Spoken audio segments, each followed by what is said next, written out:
ஏ உனக்கும் போக்கிடம் கிடையாது. யாரை பார்த்து? சிவபெருமானை பார்த்து.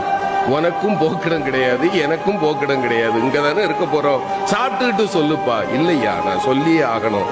அந்த ஏழை சிரித்து கொண்டே சொன்னார், என்ன பெருசா சொல்லிட போற, நீ யார்? அவ்வளவுதானே. நான் சொல்லவா, நீ பரம்பொருள், இங்கு கோயில் கொண்டிருக்கக்கூடிய காசி விஸ்வநாதன், நீ சரிதானப்பான்னா. இறைவன் ஆடி போயிட்டான். ஞானிகளாலும் கண்டுகொள்ள முடியாத என்னை மகனே நீ எப்படிப்பா கண்டுகொண்டாயின்னா. அந்த ஏழை சொன்னா, இந்த ஊர்ல யாருமே என்ன மனுஷனா பார்க்க மாட்டாங்க ஐயா, என்ன பார்த்தா 100 அடி தள்ளி போயிடுவாங்க.